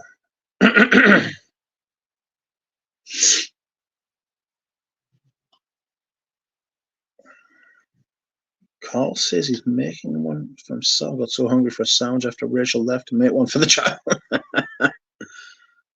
I had a banana earlier. That's why I was a little bit late. I was caught short eating a banana. Fucking great bananas. Apples, bananas. I'm a big fan. Raspberries. And then Rachel was talking about oranges. I'm a big fucking tangerine fan as well. Scott Bear says, which discontinued fragrance should 100% still be in production today? Something so good that it's a crime for it to be discontinued. First one that comes to mind. What do you think I'm going to say? Balenciaga Pour Homme, of course. My bedroom is a sauna, and it's so unpleasant. I've got a south-facing bedroom, and it's like double or triple insulated. And in the summer, it's despicable. It's absolutely despicable. It's warm in here now, man. There's a fucking weather warning outside. All the windows in the house are shut because of how windy it's meant to be. How many degrees in your room? Pass. But I'm telling you, it's a lot warmer under this hat. Probably says, seriously, Berenia is very girly, floral, sweet stuff. Don't think you'll like it. Vanilla Van Oud edition is a flanker. Yes, it is a flanker. You're absolutely right. It's the second flanker of Vanilla Van. Lily says, do you suppose a fragrance review would actually take a year to properly review to see how they perform in all climates? I mean, it depends what you wanted to do. It depends on the complexity of the fragrance, depends how good said fragrance is, depends what is going on. Like, I felt like it depends when you're comfortable. It's like your standard, it's your ability to what do you think you want from a fragrance review? What do you want to be able to say? Like, my fragrance reviews are all very simple. I tell the notes that stick out to me the most, and then I just talk about it until I'm satisfied that I've talked about it enough. You know, but I like to understand the fragrances, and I am chuffed. You know, when I'm satisfied that I am ready to review it, then I'll review it. You know, I look at a lot of the fragrances I've got, and I'm daunted by them, daunted by the idea of reviewing them. It's terrifying, you know. So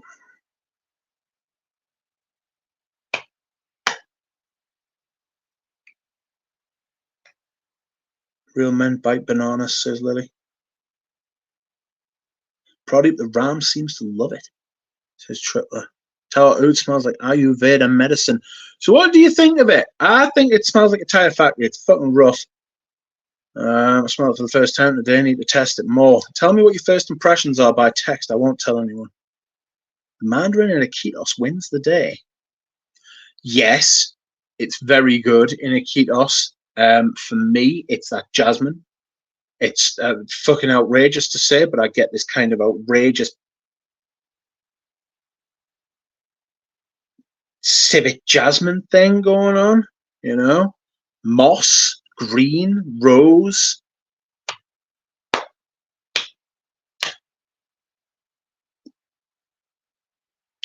Real man deep throat bananas whilst maintaining full eye contact, says Peter. Fucking hell. My back really hurt there where I stretched.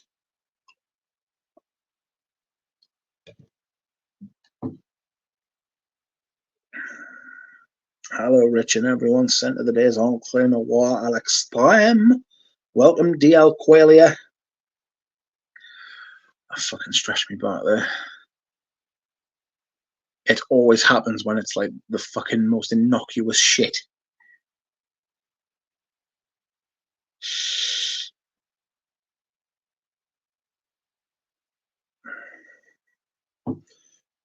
Nightmare.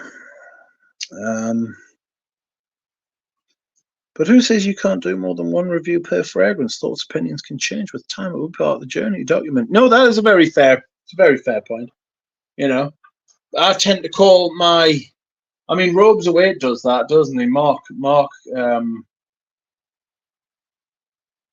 excuse me, whilst I expose my colossal dome. Mark likes to, he does, I forget what he calls it. Is it taking a test drive and then under the hood and shit like that? So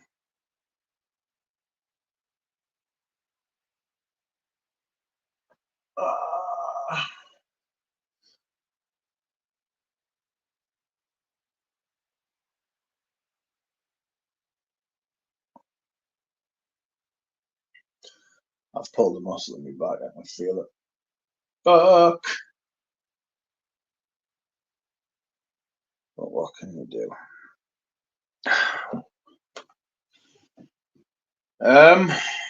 Just a decant. Richard, I can't be trusted. I'm a tongue out everyone who isn't a wrench. Elmo Flames Gith. You are a bad influence. You are evil.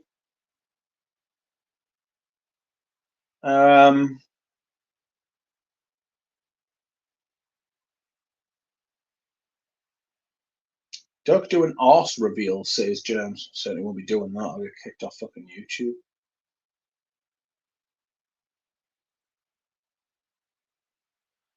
Indole reminds me of funerals. It's sad. Yeah, I don't like Indole either. I'm being honest.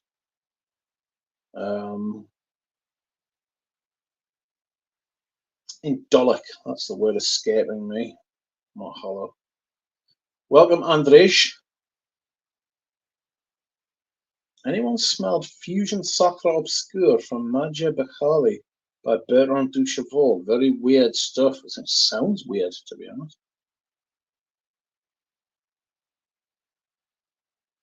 Oh, I'm yet to find a photorealistic Jasmine for me, says Peter.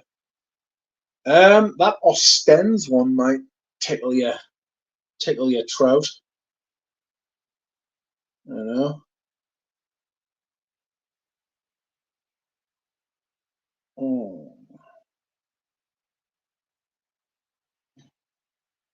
I've got loads of stuff piled up on my desk. Are you going to try the new Creeds? Yes. Yes, I will try the new Creeds. I will try the new Creeds. Apparently the cinnamon one's really nice, like, so. We'll see. We will see. But I don't know. So I'll wear it like a nightcap. There we go. Richard hates white florals, aka me.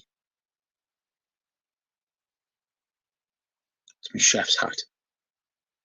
Alan Awee from Surgery Time. Rose Away is actually really nice from Surgery Time. I know. I didn't know that Maurice Roussel made Hermes 24 Faubourg. That's impressive. No, that Galen prefers the Jean-Claude Elena formulation. Galen, being a rascal.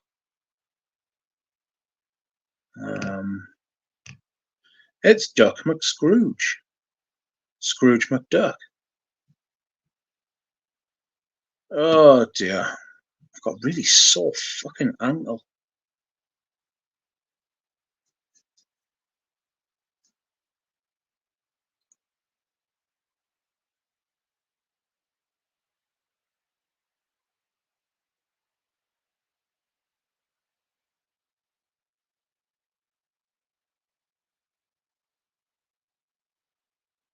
Sorry, I'm reading some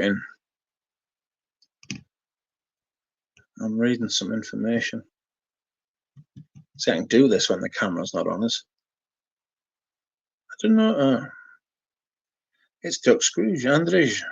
You are the gent that has both the 1725 and the MDCI. Yes.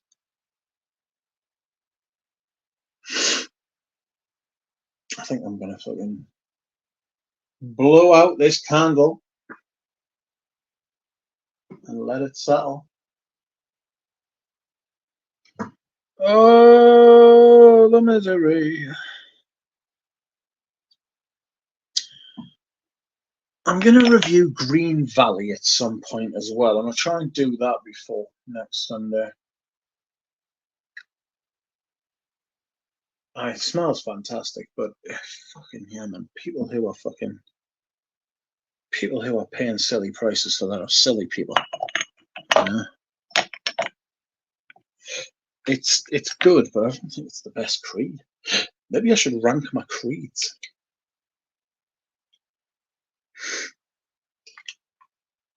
I haven't won Jazz Prestige this year either. Green Valley or Green Irish Tweed? Green Irish Tweed.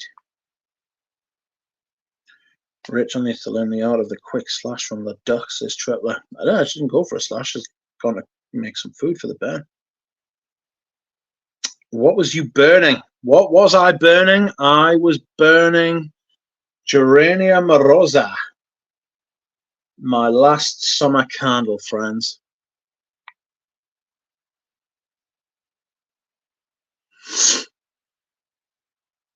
I was burning my last summer candle. Then I have a litany of diptyque candles to burn for autumn and winter. I think Chanel would do a candle. What candle do you think they should release if they did?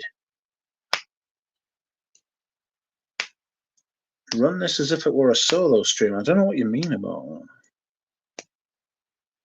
How the fuck? How the fuck is Black Lacquer? What? How is Tom Ford Black Lacquer? Goodness me. Bollocks that, I'm not. I don't know. I've never tried it. Green Valley is the fresh cut grass one. No, that's original vetiver. Original vetiver. Oh my god. Hi. Hello. I'm back. You are back. How are you doing? Keep talking. Sorry? So sorry to interrupt. Keep talking what you were saying. I will catch up. No, I was in a world of my own. Talking about fresh cut grass. Did you successfully feed Bibi? I parented successfully. Yes, my child is alive. Thank God. Yes. that is the alive and entertained and fed. That is the key. Yeah. That is the way. Well done. Congratulations. Thank you. I would say where were we? But I don't remember. We were talking about influencers. Oh God! Enough of that. Okay, let's move on. Yes, let's move on. Whoa, Rachel's gone. Oh no, Rachel, return to us. Sorry. Oh, you're back. Thank goodness. So, did you have anything else you wanted to talk about? Well, I did. I will say, I've been liking this by Rogue, Absolute de Mousse. Absolute de Mousse. I purchased this. I believe this is Manny Cross. I believe this is his most recent fragrance. I could be incorrect, but I did purchase this on my own. I'm really enjoying it. It's very mossy fragrance. Yeah, I've been enjoying that. I've been enjoying For the Scent of It is an artisanal brand, independent kind of brand here. Doing some fun stuff. I'm wearing a lot of Healy lately, actually after your recommendation. So we're wearing some Heelys. What Healy are you doing? Overlooked. The name is escaping me. The one that you like. Cologne Aficionado. Yes. Oh, it's so fucking good. Yeah. Oh, it's so good. It's so good. It just smells like really high-end soap. Yeah. It's not really like any other way I can sort of put it. Like I keep thinking like can I be like more like insightful about it? And not really. I've got the Healy sample set, which I am looking forward to going through. Excuse me. I'm looking forward to going through the Healy sample set, but I'm still in the midst of doing the 80s de Venustus. Are you familiar with any 80s de Venustus? Yes. Oh, I have. I really love that shop. I really love their house line. They have this iris fragrance that is mind blowing. That Iris Nazarena. Yeah. Yeah. That I love. Yeah. It really is fantastic. It was like one of my top pickups of last year, to be honest. Yeah. Absolutely incredible. Like, it's what have I done? I tried Encens Japonais. I tried 16A Orchard. I've tried, oh God, I forget. But that I'll tell you something, that Encens Japonais may be a purchase, like. that may be like a purchase. Like I might have to buy that. It is brilliant. Like seriously good perfume. That. Yeah. I don't know if there's any kind of like you were talking about incense before, as if like I don't know. Have you ever found with like incense materials that the incenses don't last very long? Like Yeah. incense notes and perfume don't usually last very long on me, Yeah. and I'm like, ew. That's why you need this by Matthews Inc. It's like a forever lasting incense. I googled it. That was something I was doing before. Matthew Zinc perfume. You can buy it from Arquiste. Yeah, you can. You can buy it from Arquiste, which I didn't realize. And Oh, are then they worldwide distribution? pass. I don't know. Although I do have agents in North America who could do a sneaky shipping to me. What size is that one you have there? Oh, well, this is just the travel spray. So it's I have 2 full bottles that are they're in my one in my bathroom, one in my husband's bathroom. So, but I just Just grabbed in this one because it case. was on my desk. So this is one I carry around with me. It's 7.5 milliliters. And I'm also sending some of these samples to friends in the mail. Like this is the sample. I'll open it. So if you want to get a sample, it looks like this. And there's like, just a regular sample. Oh, in it. So, with Arquiste, I take it you rate Arquiste. Yeah. Okay. So can you buy sample sets of Arquiste? Yeah, I'm sure. I mean, I think you can. So I'm sure you can because I know that I have purchased samples of Arquiste fragrances that I have then purchased afterwards full bottles. Because I tend not to just blind buy full bottles. I tend to first purchase samples and then purchase full bottles. So I must have at some point, unless I got samples like, fragrance friends, we trade samples back and forth. So maybe Ramsey or someone, or JJ or someone sent me decants to try, but I know that I sampled Arquiste fragrances before I purchased them. So that makes me think they probably do. Yes. So I'm looking on the website and it says you can get 5. But there's more than 5 fragrances. Yeah. So I would like to buy all of Mm. them. I wonder if there's anywhere in Europe or the UK that sells them. I would think it's an international. Isn't there? Aren't they based in Europe, or is that wrong? Pass. It doesn't. They don't seem to be. Really? Yeah, they don't seem to be because everything I searched for them and everything was in dollars. Interesting. Okay. So I was like, so the fragrance is called By Matthew Zinc, and here it says Burning Embers. Is that a Yeah. different fragrance? No. I think that was like the inspiration behind. So the when perfumers work with creative directors and they do trials, Burning Embers was the name of the trial before they actually made it into the fragrance. Yeah. But it really is a good description of the fragrance. Yeah. Let me see if Arquiste is a thing. Arquiste perfume. Is it in Europe? Bloom. I don't like using Bloom, but I will use Bloom. I'm not against it. And they do samples. To be, my God, there's loads of them. My word. Yes, I'll just get them from there. There isn't anything on Bloom about Matthew Zinc. Sorry, we have nothing similar. So I can get the samples from Bloom as far as Arquiste are concerned. Yeah. But I will try and get someone to send me an outrageous sample of Matthew Zinc by Matthew Zinc. Was it Rachel that had Spoturno 1921? Yes. What's that? So, Veronique Coty, who's the descendant of the original Francois Coty, who started the Coty fragrance brand. So Emeraude was like one of their first big hits, and in celebration of the 100-year anniversary of Emeraude, she took the original formulation, which is, so the Emeraude they make today by the huge international conglomerate Coty is not the same formulation of the original formulation. And she owns the original formulation that she was left, through her ancestry. And so to honor the 100th anniversary of Emeraude, she created a fragrance that for legal reasons she could not call Emeraude because she just no longer owned the name because in their family history, they eventually sold the business Coty to Coty, the huge international conglomerate. But so she decided to call it Spoturno, because Spoturno was actually Coty's real birth name.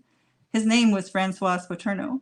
And what happened was his father abandoned the family when he was like a tiny child, like 1 year old. His mother got sick and passed away when he was very young. So then he moved from Corsica to Paris to live with his aunt, whose last name was Coty. And so kind of to honor her, because she raised him, he changed his last name to Coty. And then he started his brand. So in order to honor his Corsican heritage and, for legal reasons, she decided to call it Spoturno. And it's 1921, because that's the 100-year, Emeraude came out in 1921. And so in 2021, she made this from the original formulation. She made it's Emeraude in the bottle, basically. Yeah. Yeah. But I imagine there's materials that she can't use now and stuff like that. That's a really good question. Probably it must be, right? Yeah, it can't be they can't put the amount of citrus that they used to and stuff like that. So it must be. I know that she worked with, because she's starting her own line, her own fragrance brand called Spoturno. I think her fragrances are going to debut sometime this year. And get this, the perfumer who's making her fragrances is the one and only Sheldrake. Yeah. So you'd have to ask Christopher Sheldrake for Spoturno 21, how they navigated that question. I don't know the answer to that, but it's a great question. He was the master of ingredients at Chanel. So he knows his ingredients. I don't know if he still works there, but he's the one who set up the iris fields, I believe, for Chanel to bring out all of the Les exclusives and stuff, and allowed them to be vertically integrated. He's he the is guy, yeah, he's I love Christopher Sheldrake, and I love all his work and stuff like that. And he's English, and there aren't that many great English perfumers, Mm-hmm. He is I think he's at his best where he can be classical, but also a little bit different, like a lot of the Serge Lutens are like that. They're all a little bit weird, but they're also very classically made, so the fact that he's straddled Chanel and Serge Luton, and he's done a lot of work. I mean, he was taught by Pierre Bourdon, apparently. So it's a perfect partnership with the original, with someone like Coty / Spoturno, someone who has all these original formulations from a great house, who's trying to take it and do something with it that honors that tradition, but in the modern world. And I believe I believe that they were going to launch actually a year ago, but then obviously the big conglomerate Coty threw some legal curves at them, Yeah. So they're figuring that out, but then they will, and it's going to be great, because I think that's exactly that niche that Sheldrake is going to, exactly what you said, is going to do so great with, is working with some of these classical formulations, but in a new modern way. And yeah. Amazing. I look forward to that, actually. Yeah. Very exciting. I think Peter was saying before that he has lots of Arquiste samples he can send, assuming they haven't evaporated. So I will try them. Nice. I am very excited. Rock, have you tried the Mm. Roberto Greco stuff? Yeah, I have a bottle of Roke. I love it. I But it's bold. thought about it. Yeah, it's really crazy. It's got that rubbery mushroom Yeah, thing going on, yeah, very strange. He's really good at stuff like that. yeah. It's like very art, you know. It's like capital A art, you know, wearable art, which Yeah, I love that stuff, you know. Yeah. yes, it would. Yes, it's very good. Have you anything else on your docket that you would like to speak? I mean, I have other perfumes I can talk about, but we can. I mean, I think those are all the big ideas, you know, that have been Okay. swimming around in my mind. Yes, I am. Well, I have reached my limit. Um, I've been on for 2 hours. If you would like to come back on ever, I will be very pleased to have you back on, and Oh, everybody would be delighted. It it'd has be a been a pleasure. wonderful chat. It is my Thank you. pleasure. Absolutely, it's always nice to have like these discussions. Other people have like interviews, and I like to have people on that I know. You know what I mean? And then just kind of like carry on conversations that we have in private, in public as Yeah, well, so people get that kind of, you know what I mean, like yeah. that kind of continuity. But thank you very much for joining me, Rachel. Oh, Thank you very thank you much for too. joining me, everyone. It has been absolutely my pleasure and my honor to have you on. Um, thank you all, and we will see you all again soon. Bye. I'll press end.